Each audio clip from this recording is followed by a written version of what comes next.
any new machinery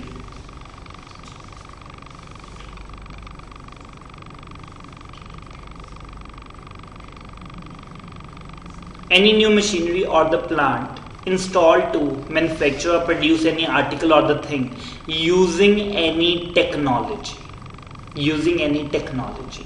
or the know-how developed in a laboratory owned or financed by number 1 government, number 2 a laboratory owned by PSC public sector company, or number 3 university or institution recognized by Secretary of Department of DSIR, that is Department of Scientific and Industrial Research, Government of India। 3 आए जी।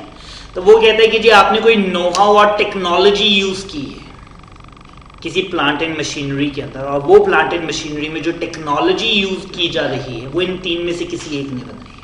Number 1 any laboratory owned और finance by government, number 2 laboratory owned by public sector company, or number 3 university or institute which is recognized by the Secretary of DSIR, that is Department of Scientific and Industrial Research, Government of India।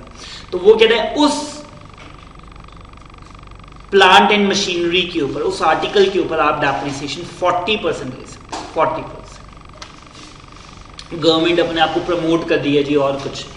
Government कहती है कि जी हमने कोई ना नई technology बनाई है, और उस टेक्नोलॉजी को यूज करके अगर कोई मशीनरी बनाई गई है, ठीक है, जिसमें वही टेक्नोलॉजी यूज की जा रही है, आप ये वाली मशीनरी खरीदो, इस पर डेप्रिसिएशन का रेट 40% का मिलेगा। ठीक है, सो मैं दोबारा से बोल रहा हूँ, गवर्नमेंट ने क्या कहा कि इसके ऊपर हम आपको रेट 40% का देंगे। वो टेक्नोलॉजी जो कि हमने डेवलप की है, अगर ये मशीनरी वही टेक्नोलॉजी यूज करी है जो कि हमने डेवलप की, हम 3, ठीक है, या फिर तो लेबोरेटरी बाय द गवर्नमेंट, या तो PSC, या फिर DSIR, बस ये 3 चीजें आपने याद रखनी है। इन दैट केस हम आपको रेट 40% का दे देंगे। हमने कहा सर कंडीशन, तो ये बड़ी आसान सी कंडीशन है, और कंडीशन मेरे हिसाब से फास्ट रीड भी हम कर सकते हैं, ऑल्दो मैं सारी पढ़ाऊंगा, बट कंडीशंस के ऊपर आपको बहुत ज्यादा मेहनत करने की जरूरत नहीं है। तो ऊपर था एनी न्यू मशीनरी और द प्लांट जो आपने इंस्टॉल किया using the technology which is developed by these 3 laboratory by the government, PSC और द DSIR। कंडीशंस क्या हैं? तो वो कहता है the right to use the technology to manufacture such article as acquired from the owner by such laboratory or the person deriving the title from such owner। तो वो कहता है बिल्कुल आपने वैलिड तरीके से ली हो, चोरी वगैरह ना की हो, आपके पास इंटाइटल्ड हो कि आप वो टेक्नोलॉजी यूज कर सकते हैं।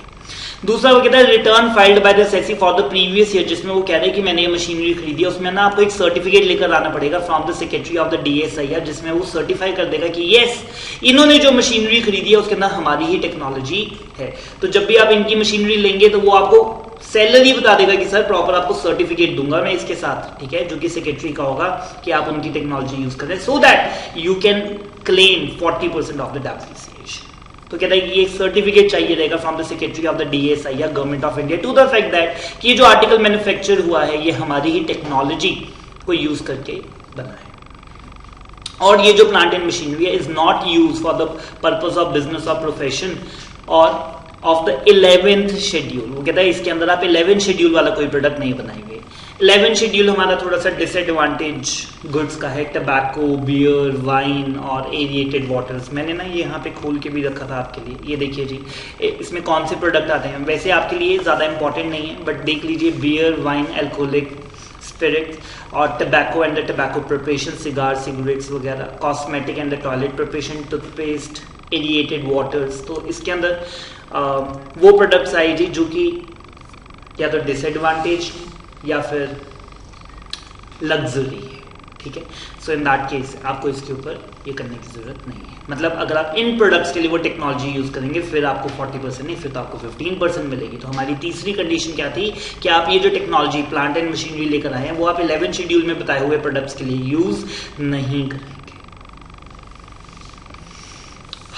ये वाला पैराग्राफ थर्डली कट है, ये आपको पढ़ने की बिल्कुल भी जरूरत नहीं।